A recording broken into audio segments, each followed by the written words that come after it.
Welcome to GVTV. I'm Marlene Ami. The Woodwards department store was a unique Vancouver institution which bred fierce loyalty amongst its customers and its employees.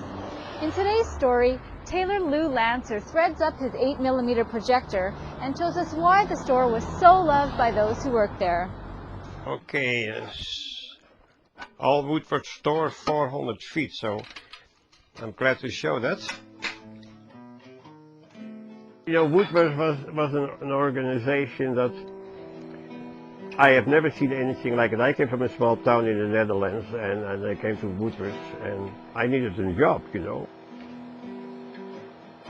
Well, I was a men's tailor and went to school in Amsterdam, and so when I arrived there was about 20 women doing alterations.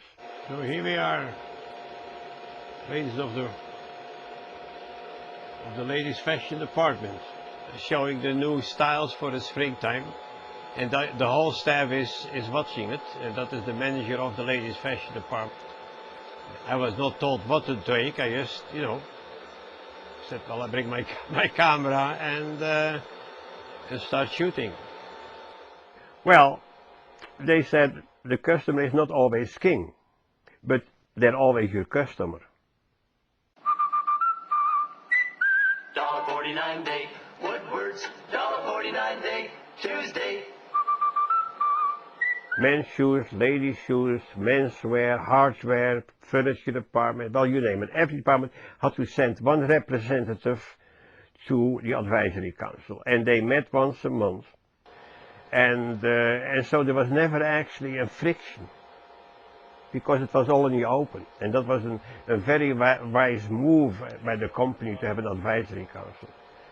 You know, if I was sick, or you were sick, then you had to phone the nurse's office that you couldn't come in. And believe me, sometimes 3 or 4 days later there was a big truck in front of the house with some big baskets of fruit. The benefits were just fantastic.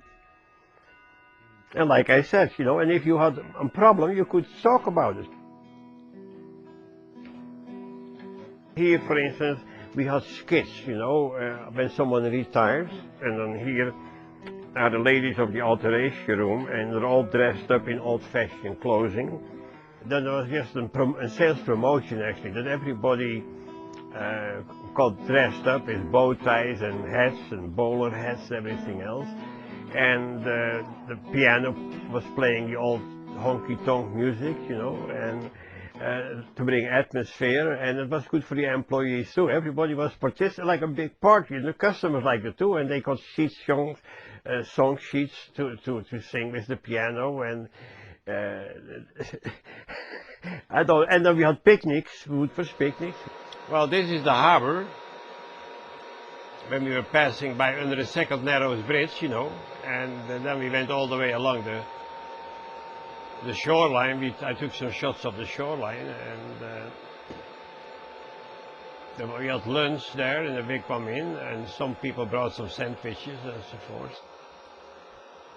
That lady there is not very happy there. She was seasick. That's me with a rubber mask. I always took some crap with me, always, you know, to make the people laugh. I like people to make people happy and make people laugh, you know, and yeah, that's me, and I wouldn't like to be any different either. I should have been in that kind of field of entertainment, but in the Depression time when I was growing up as a teenager, there was nothing like, you could go to a circus. That was the only thing you could go into, but there was no an industry of filmmaking or anything like that. When they closed the store, I felt very bad about it. Nobody, even most employees, could not comprehend what's going to happen to the store, you know. The whole castle, came down, you know. I took my camera and took all the empty floors, and the escalators were still going. And then I went to the alteration room where I worked. I got a very eerie feeling. The alteration room was still exactly the same as I left. And my table and everything was just vanilla. There was only one lady, but I was surprised, still doing a few alterations. And said, "Are you Mr. Lancer?" I said, "Yes, ma'am." She said, well, I heard so much about you. He said, well, I worked here for 28 years. And the threads and my drawer and everything was just, that was an eerie feeling. When you've been there, and all those women were gone, there's only one lady, I didn't know who she was. I didn't like it at all. It's just like the end of a beautiful film or a book. It is there, but it is not there anymore.